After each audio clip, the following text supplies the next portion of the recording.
నమస్తే, welcome to current affairs light YouTube channel. ఇవాళ మన క్లాస్లో రీసెంట్ జరిగినటువంటి కరెంట్ అఫైర్స్లో ఇంపార్టెంట్ కాన్సెప్ట్ నేర్చుకుందామండి. మీకు కనుక మా ఛానల్లో ఉన్నటువంటి వీడియోస్ అండ్ ఎక్స్ప్లెనేషన్ నచ్చినట్లయితే మా ఛానల్ లైక్ చేయండి, షేర్ చేయండి అండ్ సబ్స్క్రైబ్ చేయండి. Welcome to current affairs light YouTube channel. ఇవాళ మన కాన్సెప్ట్లో ఈ మధ్య కాలంలో వివాదాస్పదంగా ఉన్నటువంటి ఒక న్యూస్ అనమాట. నిజానికి ఈ కాన్సెప్ట్ ఏదైతే ఉందో అది ఎప్పటి నుంచో ట్రెండింగ్లో ఉంది. ఎందుకంటే ఈ ముల్లపెరియార్ డ్యామ్కి సంబంధించినటువంటి న్యూస్ అండ్ దాని మధ్య ఉన్నటువంటి వివాదం ఏదైతే ఉందో చాలా సంవత్సరాల నుంచి జరుగుతుందన్నమాట. సో ఇక్కడ మనం నేర్చుకోబోయేటువంటి కాన్సెప్ట్ ఏంటంటే ముల్లపెరియార్ డ్యామ్కి సంబంధించినటువంటి న్యూస్. సో ఇందులో ఏ విధంగా ఉందంటే ముల్లపెరియార్ డ్యామ్లో కేరళ అండ్ తమిళనాడు ఈ రెండు రాష్ట్రాల మధ్య వివాదం అనేది ఎన్నో సంవత్సరాలుగా జరుగుతుంది. అండ్ దానిలో భాగంగా రీసెంట్గా కొన్ని విషయాలు అనేవి బయటకు వచ్చాయన్నమాట. సో ఏంటి ఇక్కడ ఈ మధ్య కాలంలో ఎందుకు జరిగింది అంటే సుప్రీంకోర్టులో ఈ రెండు రాష్ట్రాల మధ్య ఉన్నటువంటి ఈ ముల్లపెరియార్ డ్యామ్ గురించి ఎప్పుడు కేసు నడుస్తూనే ఉంది. అండ్ ఇప్పుడు ప్రజెంట్గా అయితే తమిళనాడు గవర్నమెంట్ ఏదైతే ఉందో వాళ్ళు కేరళని కన్సర్న్ చేస్తున్నారు. అంటే కేరళ మీద కేసు లాగా అంటే వాళ్ళు వాదిస్తున్నారు అనమాట. కేరళ గవర్నమెంట్ ఏదైతే ఉందో వాళ్ళు ఈ ముల్లపెరియార్ డ్యామ్కి సంబంధించినటువంటి భద్రతా చర్యలు, సేఫ్టీ కన్సర్న్స్ అంటాం, ఈ భద్రతా చర్యలు ఏవైతే ఉంటాయో అవి సరిగ్గా తీసుకోలేదు.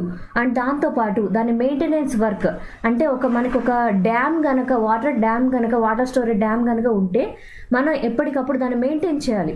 సో భద్రతా చర్యలు సరిగ్గా తీసుకోకపోతే అది చాలామంది ప్రాణాపాయం కలిగించేటువంటి సిచ్యువేషన్ అనమాట. ఎందుకంటే ఒక్కసారి కనుక డ్యామ్ కొలాప్స్ అయిందంటే ఎక్కువ వాటర్ ఒకేసారి వచ్చి అక్కడ చుట్టుపక్కల ఉన్నటువంటి అన్ని ప్రాంతాలు ముంచెత్తేటువంటి ప్రమాదం కూడా ఉంటుందన్నమాట. అందుకని ఈ ముల్లపెరియార్ డ్యామ్ ఏదైతే ఉందో దాన్ని ఎప్పటికప్పుడు మెయింటైన్ చేసేటువంటి వర్క్ ఏదైతే ఉందో ఆ వర్క్లో కూడా కేరళ గవర్నమెంట్ అలసత్వం వహించింది, సరిగ్గా చేయలేదు. అండ్ దాంతోపాటు సేఫ్టీ వైజ్ ఏవైతే ఎప్పటికప్పుడు చెకింగ్ చేసి చర్యలు తీసుకోవాలో అవి కూడా సరిగ్గా తీసుకోలేదు అని కేరళ గవర్నమెంట్ మీద తమిళనాడు గవర్నమెంట్ ఆరోపిస్తూ సుప్రీంకోర్టులో కేసు వేసిందనమాట. అండ్ ఇది ఎప్పటి నుంచో నడుస్తుంది ఈ రెండు రాష్ట్రాల మధ్య ఈ యొక్క ముల్లపెరియార్ డ్యామ్కి సంబంధించినటువంటి గొడవ అనేది.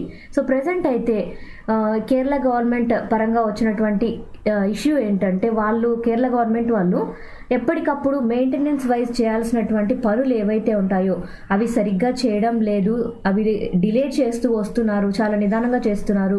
సరిగ్గా ఎప్పటికప్పుడు కూడా చెక్ చేస్తూ ఉండాలి డ్యామ్ని. ఒక డ్యామ్ కనుక ప్రాజెక్ట్ కనుక ఉంటే దాని సేఫ్టీ వైజ్ చెకింగ్ అనేది ఎప్పటికప్పుడు తరువుగా చెక్ చేయాలన్నమాట. అలా చేయడం లేదు. అండ్ దాంతోపాటు పెయింటింగ్ వర్క్స్ అనేవి చేయడం లేదు, ప్యాచ్ వర్క్స్ ఉంటాయి డ్యామ్కి. అప్పుడప్పుడు ఏదైనా రాంగ్ కనుక జరిగినప్పుడు అక్కడ ప్యాచ్ వర్క్స్ అనేవి చేస్తూ ఉండాలన్నమాట. సో అలాంటి ప్యాచ్ వర్క్స్ కూడా సరిగ్గా చేయడం లేదు. దానికి తోడు అక్కడ ఉన్నటువంటి స్టాఫ్ ఎవరైతే ఉంటారో వాళ్ళకి కేటాయించినటువంటి క్వార్టర్స్కి కూడా సరైనటువంటి సదుపాయాలు లేకుండా, రిపేర్ వర్క్స్ అనేవి కంప్లీట్ చేయకుండా మెయింటైనింగ్ అనేది సరిగ్గా లేదు. ఈ ముల్లపెరియార్ డ్యామ్కి సంబంధించినటువంటి నిర్వహణ బాధ్యతలు ఏవైతే ఉన్నాయో అది కేరళ గవర్నమెంట్ సరిగ్గా నిర్వర్తించట్లేదని తమిళనాడు గవర్నమెంట్ ఆరోపిస్తుందన్నమాట. సో ఎందుకు అసలు ఇటువంటి ఇష్యూ వచ్చింది ముల్లపెరియార్ డ్యామ్ యొక్క విశిష్టత అంటే దాని బ్యాక్గ్రౌండ్ పరంగా ఉన్నటువంటి విషయాలను తెలుసుకుందాం. అండ్ ఇక్కడ ముల్లపెరియార్ డ్యామ్ ఏదైతే ఉందో అది ఇక్కడ రెండు రివర్స్, రెండు నదుల యొక్క సంగమం అనమాట. ఏ రెండు నదుల యొక్క సంగమం అంటే ముల్లయార్ ఒకటి, పెరియార్, ఈ రెండు నదుల యొక్క సంగమం. ఇది పూర్తిగా కేరళ రాష్ట్రంలో ఉన్నటువంటి ఒక నది అన్నమాట. అంటే రెండు రాష్ట్రాల మధ్య ముల్లయార్ అండ్ పెరియార్ రెండు నదులు కలిసి ప్రవహించేటప్పుడు ఆ నది మీద నిర్మించినటువంటి డ్యామ్ పేరంటే ముల్లపెరియార్ డ్యామ్. అండ్ ఇది ఎప్పుడు నిర్మించారంటే 1800 సంవత్సరాల కాలంలో ఈ యొక్క డ్యామ్ అనేది నిర్మించడం జరిగింది. డ్యామ్ ఏదైతే ఉందో అది ఫస్ట్ ఇది నిర్మించిన కాలంలో ట్రావెన్కోర్ సంస్థానం ఆధీనంలో ఉందన్నమాట. సో ట్రావెన్కోర్ సంస్థానం దీని నిర్వహణ బాధ్యతలు అనేవి నిర్వహిస్తూ ఉండేవాళ్ళు. తర్వాత బ్రిటిష్ గవర్నమెంట్ వచ్చి వర్క్ చేస్తూ ఉన్నప్పుడు ఈ యొక్క ట్రావెన్కోర్ సంస్థానం కింద ఉన్నటువంటి ముల్లపెరియార్ డ్యామ్ని ఒక 999 సంవత్సరాల పాటు నిర్వహణ బాధ్యతలు నిర్వర్తించమని బ్రిటిష్ సంస్థానం వాళ్ళు ఎక్కడ రూల్ చేస్తూ ఉన్నారంటే మద్రాస్ని కేంద్రంగా చేసుకొని మద్రాస్ ప్రెసిడెన్సీ అనేవాళ్ళం. అంటే మద్రాస్ సంస్థానానికి బాధ్యతలు అనేవి అప్పగించి బ్రిటిష్ గవర్నమెంట్ వాళ్ళు ఒక 1000 సంవత్సరాల పాటు దాన్ని జాగ్రత్తగా చూసేటువంటి బాధ్యత అనేది తీసుకున్నారు. ఫస్ట్ అయితే ట్రావెన్కోర్ సంస్థానం ఆధీనంలో ఉంది. తర్వాత మద్రాసు ప్రెసిడెన్సీ కిందకు వచ్చి దాని నిర్వహణ బాధ్యతలు అనేవి బ్రిటిష్ గవర్నమెంట్ చేతుల్లోకి వెళ్ళడం జరిగింది అనమాట. అంటే కొంతకాలం పాటు లీజ్కి ఇవ్వడం జరిగింది. ఆ డ్యామ్ని సంరక్షించేటువంటి బాధ్యత, దాన్ని ఉపయోగించుకునేటువంటి బాధ్యత అనేది బ్రిటిష్ గవర్నమెంట్కి ట్రావెన్కోర్ సంస్థానం వాళ్ళు ఇచ్చారు. అండ్ దాని తర్వాతి కాలంలో దీన్ని తర్వాత మళ్ళీ తిరిగి ట్రావెన్కోర్ సంస్థానం అంటే ఇక్కడ మళ్ళీ కేరళ రాష్ట్రం ప్రభుత్వంకే వచ్చిందనమాట. సో ఇక్కడ ఏదైతే మనం ముల్లపెరియార్ డ్యామ్ అని చెప్తూ ఉన్నామో అది లొకేషన్ వైజ్ ఎక్కడ ఉందంటే ఇక్కడ ఈ రెడ్ కలర్లో ఉన్నది ఏంటంటే తమిళనాడు అండ్ కేరళకి సంబంధించినటువంటి బోర్డర్ అనమాట. ఈ రెండింటి బోర్డర్కి చాలా దగ్గరగా ఈ పెరియార్ లేక్ ఏదైతే ఉందో పెరియార్ లేక్ పెరియార్ రివర్కి సంబంధించినటువంటి ఒక లేక్ అనమాట. అండ్ ఇక్కడ ముల్లపెరియార్ డ్యామ్ అనేది ఇక్కడ లొకేషన్ వైజ్ ఇక్కడ ఉంది. అంటే ఎగ్జాక్ట్గా రెండు రాష్ట్రాల ఎగ్జాక్ట్గా ఎక్కడ ఉంది అంటే రెండు రాష్ట్రాలకి బోర్డర్లో ఉంది. వాటి రెండింటి యొక్క బోర్డర్లో ఉంది కాబట్టి ఇది వివాదాస్పదం అయిపోతుంది. రెండు రాష్ట్రాలు ఈ యొక్క వాటర్ని వినియోగించుకుంటూ ఉంటున్నాయి. రెండు రాష్ట్రాలకి ఇది చాలా ఉపయోగకరంగా ఉంది. అండ్ తమిళనాడులో ఉన్నటువంటి కొన్ని ప్లేసెస్ కూడా అంటే అక్కడ ఉన్నటువంటి కొన్ని వ్యవసాయ క్షేత్రాలు కూడా ఈ ముల్లపెరియార్ డ్యామ్ నుంచి వచ్చేటువంటి వాటర్ మీద ఆధారపడే అక్కడ వ్యవసాయం కూడా జరుగుతుంది. అందువల్లే తమిళనాడు రాష్ట్ర ప్రభుత్వం వాళ్ళు కూడా ఈ ముల్లపెరియార్ డ్యామ్ సంరక్షణ బాధ్యతల కోసం పోరాడుతూ ఉన్నారు. అండ్ ఇక్కడ తమిళనాడు స్టేట్ వాళ్ళు చెప్తున్నటువంటి ఇంకొక ఇష్యూ ఏంటంటే ఇక్కడ కేరళ స్టేట్ గవర్నమెంట్ వాళ్ళు ఒక డ్యామ్ అనేది నిర్మించడం జరిగింది. దాని పేరు ఏంటంటే ఇడుక్కి డ్యామ్ అనమాట.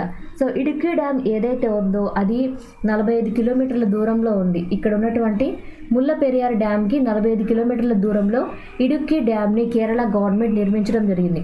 సో ఎప్పుడైతే ఈ యొక్క ఇడుక్కి డ్యామ్ అనేది నిర్మించడం జరిగిందో ఆ ఇడుక్కి డ్యామ్ నిర్మించినందుకోసం వాళ్ళు పవర్ జనరేషన్ కోసం పవర్ జనరేషన్ కోసం నిర్మించినప్పుడు ఈ ముల్లపెరియార్ డ్యామ్లో ఉన్నటువంటి వాటర్ మొత్తాన్ని ఎక్కువ శాతం ఈ ఇడుక్కి డ్యామ్లోకి తరలిస్తూ ఉన్నారనమాట.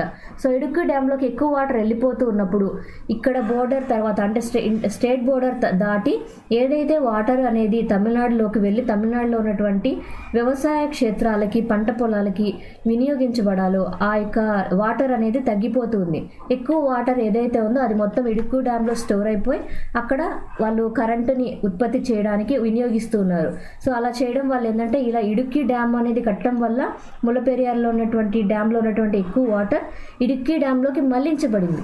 సో అలా ఇడుక్కి డ్యామ్లోకి మళ్లించబడడం వల్ల తమిళనాడు గవర్నమెంట్ వాళ్ళకి ఏదైతే వాటర్ అందాలో అది వాటర్ అనేది అందడం లేదనమాట. బట్ ఇక్కడ ఇంత జరుగుతున్న ఇంకొకటి ఇబ్బంది ఏంటంటే ఇక్కడ ఉన్నటువంటి ముల్లపెరియార్ డ్యామ్ ఏదైతే ఉందో అది ఎప్పుడో 1800 కాలంలో నిర్మించినటువంటి చాలా పాతది. సో అది ఎప్పటికప్పుడు మెయింటైన్ చేయాల్సినటువంటి అవసరం ఉంది. ఏదన్నా పొరపాటు జరిగింది అంటే అక్కడ వచ్చేటువంటి వాటర్ ఫ్లో అనేది ఇక్కడ ఉన్నటువంటి తమిళనాడు స్టేట్కి కూడా వరదల్లాగా ఒకేసారి ఉప్పెనలాగా వాటర్ వచ్చేసి అక్కడ ఉన్నటువంటి వ్యవసాయ క్షేత్రాలు నాశనం అవుతాయి, ప్రజలకు ప్రాణాలు కూడా నష్టం వాటిల్లేటువంటి ప్రమాదం అనేది ఉంది. సో అందుకనే ఈ ముల్లపెరియార్ డ్యామ్కి సంబంధించినటువంటి వాటర్ లెవెల్ ఎంత ఉండాలి, ఎంతవరకు ఎన్ని అడుగుల ఎత్తు వరకు కూడా నీటి శాతం పెట్టుకోవాలి డ్యామ్లో అని ఎప్పటికీ ఈ రెండు రాష్ట్రాల మధ్య గొడవ జరుగుతుందన్నమాట. సో వాళ్ళు ఎప్పుడూ సుప్రీంకోర్టు దగ్గరికి వెళ్ళి ఎంత లెవెల్ ఉండాలని ఎప్పటికీ వాదులాడుకుంటూనే ఉన్నారు. అండ్ ఇక్కడ పోస్ట్ ఇండిపెండెన్స్ అంటే మనకి స్వాతంత్రం వచ్చిన తర్వాత స్వాతంత్రం వచ్చే ముందు వరకు కూడా ట్రావెన్కోర్ సంస్థానం నుంచి బ్రిటిష్ గవర్నమెంట్ చేతిలో ఉంది. సో బ్రిటిష్ గవర్నమెంట్ వెళ్ళిపోతూ ఈ యొక్క డ్యామ్ ఏదైతే ఉందో దాన్ని మళ్ళీ కేరళకి వ్యాలిడిటీ కింద తిరిగి అగ్రిమెంట్ కింద రాసిచ్చేసింది అనమాట. అంటే వాళ్ళ దగ్గర నుంచి తీసుకుంది కాబట్టి మళ్ళీ కేరళ సంస్థానానికి తిరిగిచ్చేసింది. అండ్ 1970 వరకు కూడా దాన్ని తిరిగి వర్క్ చేసుకునే విధంగా దానికి నెగోసియేషన్ ఇచ్చేసి మీరు ఈ యొక్క డ్యామ్ యొక్క బాధ్యతలు చూసుకోండి అని మళ్ళీ కేరళ గవర్నమెంట్కి అప్పగించడం జరిగింది అనమాట. బట్ సేఫ్టీ కన్సర్న్ వైజ్ అంటే ఈ డ్యామ్ అనేది ఎప్పుడో నిర్మించిన డ్యామ్ కాబట్టి ఇది ఇంకా మన్నుతుందా లేదా, బ్రిటిష్ వాళ్ళ కాలం కన్నా ముందు 1800 సంవత్సరాలు అప్పుడు నిర్మించారు.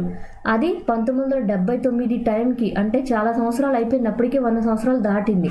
ఆ డ్యామ్ సేఫ్టీ వైజ్ బాగుందా లేదా అంటే కరెక్ట్గా ఉందా లేదా అని ఒక ఇష్యూ అనేది రైజ్ అయింది. ఎప్పుడంటే ఒక చిన్నపాటి భూకంపం లాంటిది ఈ యొక్క డ్యామ్ పరిసర ప్రాంతాల్లో వచ్చినప్పుడు డ్యామ్ గనక ఇటువంటి భూకంపాన్ని తట్టుకోలేక ఏదైనా పొరపాట్లు జరిగితే అక్కడ ఉన్నటువంటి ప్రాంతాలన్నీ నీట మునుగుతాయి కదా అని ఒక సేఫ్టీ ప్రాబ్లం అనేది వచ్చిందనమాట. అండ్ దాంతోపాటు ఇందులో ఎక్కువ వాటర్ స్టోర్ చేసే కెపాసిటీ ఈ యొక్క డ్యామ్కి ఉందా లేదా అనేటువంటి విషయాల గురించి కూడా చర్చ అనేది వచ్చిందనమాట. అంటే వాటర్ లెవెల్ ఎంత ఉండాలి, ఎన్ని అడుగులు ఎత్తు వరకు కూడా వాటర్ లెవెల్ అనేది ఈ యొక్క ముల్లపెరియార్ డ్యామ్లో మనం ఉంచుకోవచ్చు. అండ్ డ్యామ్ని ఎప్పుడు ఏదైనా మార్చే ఛాన్స్ ఉందా, డ్యామ్ని ఇంకొంచెం ఏమన్నా మార్పులు చేయగలిగేటువంటి ఛాన్స్ ఉందా అనేటువంటి విషయాల గురించి చర్చ అనేది స్టార్ట్ అయిందనమాట. సో సుప్రీంకోర్టు వాళ్ళు ఇటువంటి ఇష్యూస్ జరిగినప్పుడు వాళ్ళు దీనిలోకి ఇన్వాల్వ్ అయ్యి, అంటే రెండు గవర్నమెంట్స్ ఉన్నాయి కాబట్టి వాళ్ళ మధ్య ఇన్వాల్వ్ అయ్యి వాళ్ళిద్దరి మధ్య గొడవను తీర్చడం కోసం ఇన్వాల్వ్ అయ్యి చెప్పిన విషయం ఏంటంటే తమిళనాడు గవర్నమెంట్ వాళ్ళకి నీళ్లు కావాలి కాబట్టి మరి ఈ యొక్క డ్యామ్ ఏదైతే ఉందో ముల్లపెరియార్ డ్యామ్లో ఇక్కడ ముల్లపెరియార్ డ్యామ్లో వాటర్ లెవెల్ అనేది 142 అడుగుల వరకు పెంచమని సుప్రీంకోర్టు తమిళనాడు గవర్నమెంట్ వాళ్ళ కోసం కేరళ గవర్నమెంట్ ఆదేశించింది. ఎందులో ముల్లపెరియార్ డ్యాంలో ఎన్ని అడుగుల వరకు నీరు పెట్టమని సుప్రీంకోర్టు ఆదేశించిందంటే 146 ఫీట్లు. బట్ 142 అడుగుల ఎత్తు వరకు కనుక వాటర్ పెడితే అది మాకు సేఫ్టీ కాదు, ఈ డ్యామ్ ఎంతో పురాతనమైనది కాబట్టి అది సేఫ్టీ వైజ్ భద్రతా పరంగా సేఫ్టీ కాదని కేరళ గవర్నమెంట్ వాదించిందనమాట. సో అదే వాదనని తీసుకొని వెళ్ళి సుప్రీంకోర్టు ముందు మన కేరళ గవర్నమెంట్ తీసుకొని రావడం జరిగిందనమాట. సో 2006 టైంలో ఈ జడ్జిమెంట్ వచ్చింది. 2006 టైంలో సుప్రీంకోర్టు ఏం చెప్పిందంటే ఈ యొక్క ముల్లపెరియార్ డ్యాంలో వాటర్ లెవెల్ అంటే నీటి అడుగులు ఎన్ని అడుగులు అంటే 142 అడుగుల వరకు మీరు స్టోర్ చేస్తే కేరళ గవర్నమెంట్ వాళ్ళు స్టోర్ చేసినప్పుడు తమిళనాడు గవర్నమెంట్కి ఏదైతే వాటర్ ఇవ్వాలో అది ఇవ్వడానికి సాధ్యపడుతుంది అని సుప్రీంకోర్టు తన నిర్ణయాన్ని చెప్పిందనమాట. బట్ కేరళ గవర్నమెంట్ దీనికోసం ఏం చెప్పిందంటే 2003లోనే కేరళ గవర్నమెంట్ వాళ్ళు ఒక చట్టాన్ని తీసుకొని వచ్చారు. అంటే వాళ్ళ రాష్ట్రంలో కేరళ గవర్నమెంట్ వాళ్ళు ఒక చట్టం చేశారు. అదేంటంటే irrigation and water conservation act అన్నాం. So irrigation and water conservation act ఏదైతే ఉందో 2003లోనే తీసుకొని వచ్చారు. ఆ చట్టం ప్రకారం ఏంటంటే ఇది చాలా పాతదైనటువంటి డ్యామ్ కాబట్టి దీని వాటర్ లెవెల్ అనేది 136 అడుగుల కన్నా పెంచకూడదు అని వాళ్ళు ఒక రూల్ అంటే పెట్టుకున్నారు.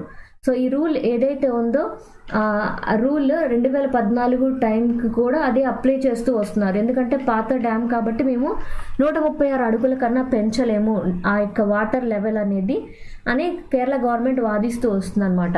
అంతకన్నా పెంచడం అనేది మన రాజ్యాంగంలో మాకు ఇచ్చినటువంటి హక్కు ఏదైతే ఉందో దాన్ని తిరిగి తీసివేసినట్టుగా అవుతుంది. మాకు కూడా మేము రెగ్యులేషన్ చేసుకున్నాం, ఎందుకోసం అంటే ఆ డ్యామ్ సేఫ్టీ కోసం రెగ్యులేషన్ చేసుకున్నామని కేరళ గవర్నమెంట్ వాదిస్తుందన్నమాట. అండ్ ఇక్కడ మన రాష్ట్రం పరంగా అంటే మన దేశం మొత్తం మీద ఇటువంటి విషయాల గురించి ఎక్కడన్నా రాజ్యాంగంలో ఉంది. ఎందుకంటే మనకి వాటర్ అంటే మనకి ఇక్కడ ఉన్నటువంటి నీటి పరంగా వాటర్ కంటెంట్ ఏదైతే ఉందో వాటర్ పరంగా వాటర్ స్టోరేజ్ అంటే డ్యామ్స్ అవ్వచ్చు, లేక్స్ అవ్వచ్చు, రెండు రాష్ట్రాల మధ్య ఇబ్బందులు అవ్వచ్చు, అండ్ నదుల పరంగా ఎక్కడ ఏ నదులు పారుతున్నాయి స్టోరేజ్ పరంగా ఇటువంటివన్నీ కూడా ఏ యొక్క లిస్ట్లో ఉంటాయి, ఏ జాబితాలో ఉంటాయి. మనం జాబితా అన్నప్పుడు ఎప్పుడైనా సరే మన రాజ్యాంగ పరంగా స్టేట్ లిస్టు ఉంటుంది, యూనియన్ లిస్టు ఉంటుంది, కాన్కరెంట్ లిస్టు కూడా ఉంటుంది. అంటే రాష్ట్రానికి చెందినటువంటి అంశమా, కేంద్రానికి సంబంధించినటువంటి అంశమా, లేదా రెండిటికి సంబంధించినటువంటి అంశమా అని ఉంటుంది. జనరల్గా వాటర్ స్టోరేజ్ అనేది రాష్ట్ర జాబితాలోని అంశం, స్టేట్ లెవెల్ ఇష్యూ అనమాట. స్టేట్ లిస్ట్లోనే ఉంటుంది. కానీ ఎప్పుడైతే ఈ వాటర్ స్టోరేజ్ అనేది డ్యామ్ సేఫ్టీ లాంటి ఇష్యూస్ వస్తాయో అది కూడా రెండు రాష్ట్రాల మధ్య కనుక అవి యుద్ధానికి కారణమవుతాయో అలాంటి సిచ్యువేషన్స్లో మనకి ఇక్కడ యూనియన్ గవర్నమెంట్కి పవర్స్ ఉంటాయి. అప్పుడు ఏమైపోతుందంటే యూనియన్ లిస్ట్లోకి ఈ యొక్క వాటర్ కంటెంట్ విషయాలన్నీ వెళ్ళిపోతాయి. సో ఇక్కడ మనకి ముల్లపెరియార్ డ్యామ్ ఏదైతే చెప్తున్నామో తమిళనాడు గవర్నమెంట్కి అండ్ కేరళ గవర్నమెంట్కి రెండింటికి మధ్య గొడవ వస్తూ ఉంది కాబట్టి సో కేంద్ర ప్రభుత్వంతో పాటు సుప్రీంకోర్టు రెండు కలిసి దీని మీద ఎప్పటికప్పుడు వాళ్ళ యొక్క అభిప్రాయాన్ని తెలియజేసి రెండు రాష్ట్రాలని సద్దుమణిగిస్తున్నారు. మనకి తెలంగాణకి కూడా వాటర్ పరంగా ఉన్నటువంటి ఇష్యూస్ ఏవైతే ఉన్నాయో వాటి మధ్య కూడా సుప్రీంకోర్టు వాదనలు ఉన్నాయి. అండ్ దాంతోపాటు ఈ యొక్క యూనియన్ లిస్ట్ పరంగా కూడా వాదనలు అనేవి ఉన్నాయన్నమాట. సో ఇలా చేసేటప్పుడు వాటర్ డిస్ట్రిబ్యూషన్ ఎలా చేయాలి అంటే రెండు రాష్ట్రాల మధ్య వాటర్ని ఎలా సమానంగా పంచుకోవాలి, అండ్ డ్యామ్ని ఎవరు చెక్ చేసుకోవాలి అంటే డ్యామ్ నిర్వహణ బాధ్యతలు ఎవరు తీసుకోవాలి, ఇటువంటి అంశాల మీద మనకి ఆర్టికల్ 262 కింద నిబంధనలు అనేవి మన రాజ్యాంగంలో ఇవ్వబడ్డాయి అన్నమాట. ఆర్టికల్ 262 కింద మనకి రాజ్యాంగంలో ఏవైతే డేటా ఇచ్చారో దాని ప్రకారం ఏంటంటే రెండు రాష్ట్రాల మధ్య నీటిని పంచి ఇచ్చే అధికారము వాటర్ బోర్డ్స్ లాగా కేటాయించి, అంటే ప్రత్యేకమైనటువంటి గ్రూప్స్ అనేవి కేటాయించి యూనియన్ గవర్నమెంట్ వాళ్ళు వాటర్ అనేది ఏ రాష్ట్రానికి ఎంత ఇవ్వాలని న్యాయపక్షంగా సుప్రీంకోర్టు యొక్క వాదనలతోటి అభిప్రాయాలు సేకరించిన తర్వాతే షేర్ చేస్తారనమాట. అండ్ ఇక్కడ యూనియన్ లిస్ట్ అని చెప్పాం. యూనియన్ లిస్ట్ అని చెప్పినప్పుడు డ్యామ్ సేఫ్టీ అంశాల కింద ఉన్నప్పుడు మనకున్నటువంటి ఆర్టికల్ ఏంటంటే ఆర్టికల్ 246 కింద మనకి dam safety, water safety concern and దాంతోపాటు రెండు రాష్ట్రాల మధ్య వాటర్ కోసం జరిగేటువంటి ఏవైతే గొడవలు వివాదాలు ఉంటాయి వాటికి సంబంధించినటువంటి ఆర్టికల్ ఏంటంటే ఆర్టికల్ 246. ఆర్టికల్ 262 ఏంటంటే వాటర్ డిస్ట్రిబ్యూషన్, వాటర్ని షేర్ చేసేటువంటి విధానం, వివాదాలను పరిష్కరించి యూనియన్ గవర్నమెంట్ దీనిలో జోక్యం చేసుకునేటువంటి విషయాల కోసం ఆర్టికల్ 246. సో ఇక్కడ వచ్చినటువంటి సేఫ్టీ కన్సర్న్ ఏంటి అంటే ముల్లపెరియార్ డ్యామ్ పరంగా అండ్ మిగిలిన రాష్ట్రాల్లో కూడా ఇటువంటి ఇష్యూస్ చాలా జరుగుతుంటాయి. అంటే ఒకే నదిని రెండు రాష్ట్రాలు షేర్ చేసుకుంటున్నప్పుడు అక్కడ వాటర్ ఎక్కడ ఎక్కువ వాడుకోవాలి, ఎక్కడ తక్కువ వాడుకోవాలి, ఇటువంటి ప్రాబ్లమ్స్ అనేవి వస్తూ ఉంటాయి అన్నమాట. అందుకోసమే safety wise dam safety wise ఒక యాక్ట్ అనేది తీసుకొని వచ్చారు. యాక్ట్ అంటే చట్టం అన్నమాట. డ్యామ్ సేఫ్టీ వైజ్ ఇచ్చినటువంటి చట్టం ఏంటంటే డ్యామ్ సేఫ్టీ యాక్ట్ అనమాట. సో ఇది ఎప్పుడు నుంచి అమల్లోకి వచ్చిందంటే డిసెంబర్ 2021 టైం నుంచి ఈ డ్యామ్ సేఫ్టీ యాక్ట్ అనేది అమల్లోకి వచ్చింది. ఇది ఏవైతే మన దేశంలో పెద్ద పెద్ద డ్యామ్స్ ఉన్నాయో అటువంటి వాటన్నిటి పరంగా వచ్చినటువంటి వివాదాలని పరిష్కరించడానికి డ్యామ్ సేఫ్టీ యాక్ట్ అనేది తీసుకొని రావడం జరిగింది. ఇది మన దేశం మొత్తానికి అప్లికబుల్ అయ్యేటువంటి చట్టం అనమాట. అండ్ దాంతోపాటు మన దేశంలో ఇటువంటి వివాదాలు పరిష్కరించడానికి రెగ్యులేటరీ బాడీస్ అనేవి ఏర్పాటు చేశారు. మనకి కృష్ణా గోదావరి నదుల మీదైనా అండ్ కృష్ణా రివర్ని షేర్ చేసుకునే విషయంలో అండ్ మనకి మహానది విషయంలో ఇట్లా కొన్ని రాష్ట్రాల్లో ఏదైనా గొడవలు ఉన్నప్పుడు వాటి కోసం రెగ్యులేటరీ డిపార్ట్మెంట్స్ అనేవి నియమించి వాటర్ పరంగా వచ్చేటువంటి వివాదాలను పరిష్కరించడం జరుగుతుంది. అండ్ డ్యామ్ పరంగా సెక్యూరిటీ ఏదైతే అవసరమో వాటిని చెక్ చేసుకునే విధానం పరంగా డ్యామ్స్ పరంగా ఏవైతే అవసరమో అవన్నీ కూడా పరిష్కరించడానికి ఈ డ్యామ్ సేఫ్టీ యాక్ట్ అనేది ఉపయోగపడబోతుంది. అందులో భాగంగానే ఇక్కడ ముల్లపెరియార్ డ్యామ్ ఏదైతే ఉందో దాన్ని కూడా ఎప్పటికప్పుడు చెక్ చేస్తూ ఉండమని డ్యామ్ సేఫ్టీ యాక్ట్ 2021 అనుగుణంగా గవర్నమెంట్ అనేది విధులు నిర్వహిస్తుంది. వాటి ఇప్పుడు ఎందుకు న్యూస్లో వచ్చిందంటే తమిళనాడు గవర్నమెంట్ మరి ఒక్కసారి కేరళ గవర్నమెంట్ని దూషిస్తూ కేరళ గవర్నమెంట్ సరిగ్గా దాని చర్యలు తీసుకోవట్లేదని మరి ఒక్కసారి సుప్రీంకోర్టు ముందు తన వాదన అనేది తెలియచేయడం జరిగింది. Thank you for watching my video. మీకు కనుక నా వీడియో ఎక్స్ప్లెనేషన్ నచ్చినట్లయితే నా వీడియోస్ లైక్ చేయండి, షేర్ చేయండి అండ్ సబ్స్క్రైబ్ చేయండి. మీకు నా వీడియోస్ ఏ విధంగా అనిపిస్తున్నాయో నాకు కామెంట్ సెక్షన్లో తెలియచేయండి. Thank you for watching my video. Thank you.